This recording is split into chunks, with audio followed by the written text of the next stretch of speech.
जब यहाँ मुहर्रम का जुलूस निकलता है या ताजिया निकलती है पूर्वांचल में और लखनऊ से उधर भी मैं ये परंपरा देखता रहा हूँ हर साल, तब भी रूट डाइवर्जन होता है सर, तब भी सड़कें बंद होती हैं।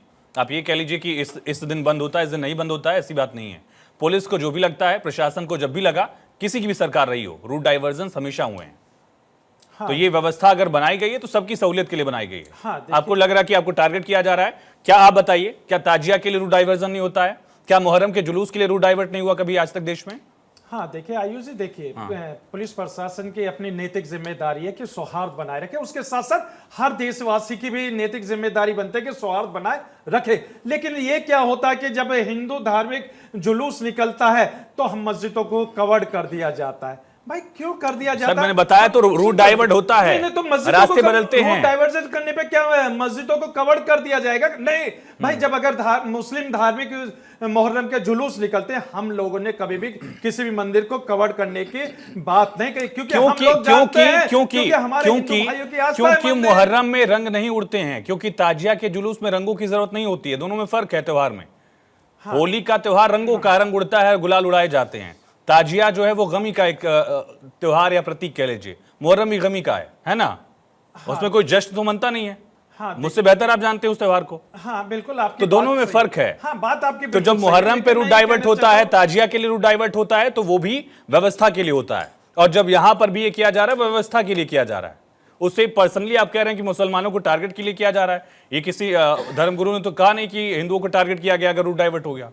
हाँ देखिए, मैंने बात क्या कही थी, मैंने ये कहा था कि अगर हिंदू धार्मिक जुलूस निकलता है तो मस्जिदों को कवर कर दिया जाता है। मैंने उसका एग्जांपल दिया तो आपको सर कि यहाँ पर प्रशासन की नैतिक जिम्मेदारी थी कि वो सेंसिटिव एरिया था, इसलिए मस्जिदों को ठीक है। राधिका जी हमारे साथ जुड़ चुकी हैं। ठीक हो गया नाजिम साहब हो गया। मैंने बता दिया क्यों नहीं किया जाता है, उसका आप तर्क नहीं दे पा रहे हैं। राधिका जी हमारे साथ जुड़ चुके हैं। राधिका जी, ऐसे बयान वीरों की जरूरत क्यों है? पुलिस अगर अपना काम कर ही रही है तो। राधिका जी आप सुन पा रही हैं हमें? क्या राधिका जी तक आवाज नहीं पहुंच रही शायद मेरी अभी भी? महामंडलेश्वर वेद मूर्ति जी हमारे साथ लगातार बने हुए हैं। वेद मूर्ति जी, किसे दिक्कत है? तिरपाल वाले पहलू से भी और रूट डाइवर्जन वाले पहलू से भी। अगर दोनों समुदाय मिलकर अपना काम कर रहे हैं तो सियासी बयानबाजी को आप कैसे देख रहे हैं?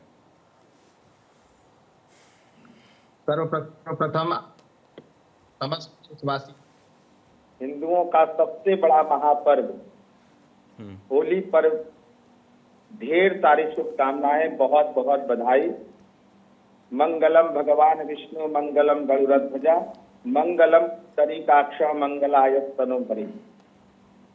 आयुष जी देखिए, एक बात समझने की जरूरत है इसमें। नमाज और होली, ये दोनों में आसमान जमीन का फर्क। कहिए क्यों? इनके यहाँ हर एक शुक्रवार को नमाज होती है और हम हिंदुओं को हर एक शुक्रवार 5 बार इतनी तेज आवाज आती है कि कान फट जाएगा। उसके बाद भी हम लोग मौन होकर के सुनते हैं। लेकिन हमारा जो होली पर्व है वो साल में एक बार आता है और हिंदुओं का सबसे बड़ा महापर्व, प्रेम, सौहार्द, आपसी मनमुटाव को दूर करने वाला, नई फसल, नई उमंग, नई ऊर्जा। किसानों के यहाँ नई फसल, सुन लीजिए उनको, सुन लीजिए एक बार सुन लीजिए। किसानों के यहाँ नई फसल, और ये हमारे लिए नव संवत्सर होता है, नया साल प्रारंभ होता है। किसान जो है अपने खेत से गेहूं की बाली आज ले जा करके होलिका दहन में डालते हैं। बुराई पर अच्छाई का जीत होती है आज, और ये सबसे बड़ा हिंदुओं का पर्व है। लेकिन विचार कीजिए कि आज 100 करोड़ हिंदू होते हुए भी होली पर्व शांति से नहीं मना सकता। और देखिए, संभल की बात है, संभल में जो सीओ साहब, संभल की स्थिति आप जानते हैं। 95% कौन है? नमाज पढ़ने वाले लोग। 5% है होली मनाने वाले लोग।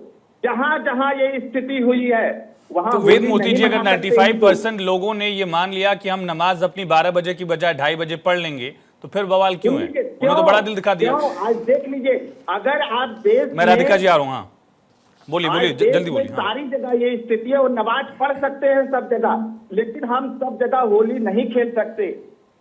ठीक है, ठीक है। मैं वेद मूर्ति जी आता हूँ। राधिका जी बहुत देर बाद हमें जुड़ पाई, हमसे कनेक्ट हो पाई। राधिका जी आवाज मिल रही है क्या आपको मेरी? जी जी, हम सुन पा रहे हैं आपको। मेरा सवाल यही था, अगर पुलिस अपना काम कर रही है, प्रशासन ने अपनी एक व्यवस्था दी है, पीस कमेटी की बैठक भी हुई, अच्छे से एक प्लान भी तैयार कर लिया गया कि 2:30 बजे के बाद नमाज होगी, उसके पहले तक होली हो जाएगी और मस्जिदों को तिरपाल से ढका जाएगा, क्योंकि अगर वो जुलूस के रास्ते में आता है तो एक बैकअप प्लान कह लीजिए या जो भी कह लीजिए, एक व्यवस्था वहां पर दी गई है। तो फिर बयानवीर नेताओं को उस पर माहौल बनाने की जरूरत क्यों आ गई? सभी को नमस्कार और होली की बहुत बहुत शुभकामनाएं। मैं सबकी बातें सुन रही थी, मौका मिला सबको सुनने का। मैं आज आपके माध्यम से पूछना चाहती हूँ कांग्रेस की बैठी प्रवक्ता से और हाजी साहब से भी।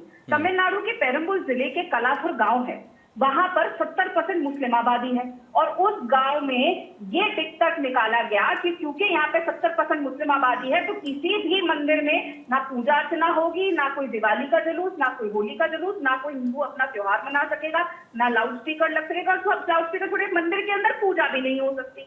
आखिर में मद्रास हाई कोर्ट को, और ये ज्यादा पुरानी बात नहीं है, महज कुछ सालों पहले की बात है, आखिर में मद्रास हाई कोर्ट को इसमें बीच में आना पड़ा और ये बोलना पड़ा कि इस देश में सभी को अपना धर्म निभाने की, अपनी पूजा अर्चना करने की, अपना फेस्टिवल मनाने की आजादी है।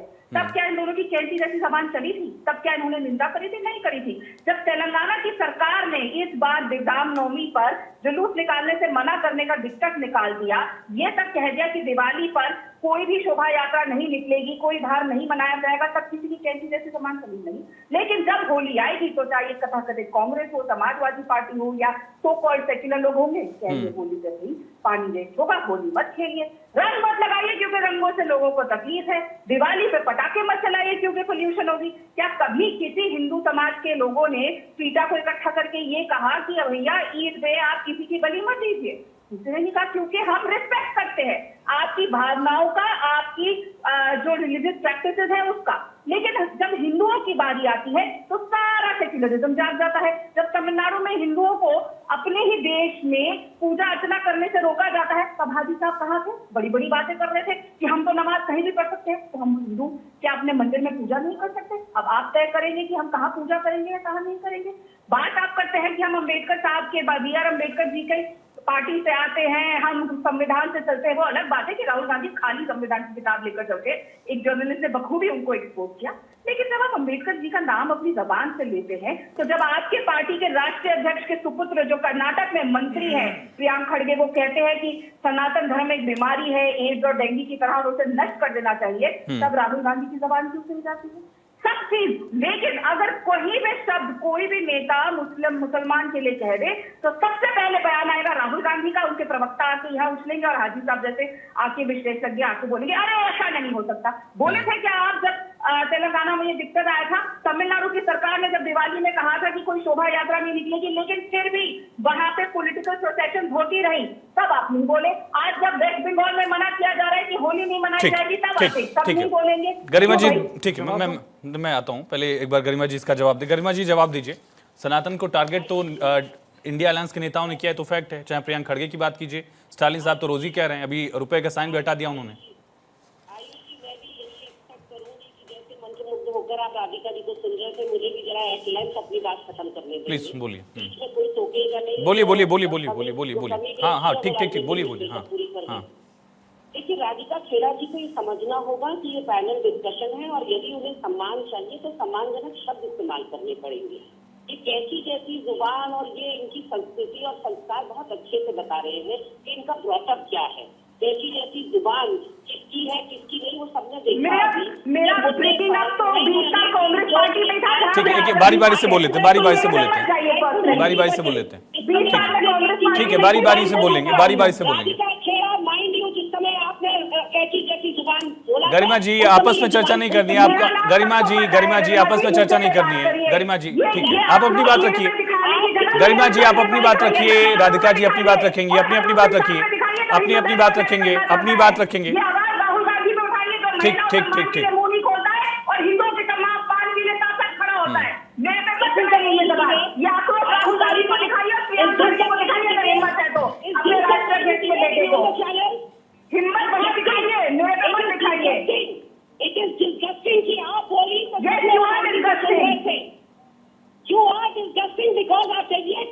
आपस में मत लड़िए, मेरे सवाल का जवाब दिए, ठीक है।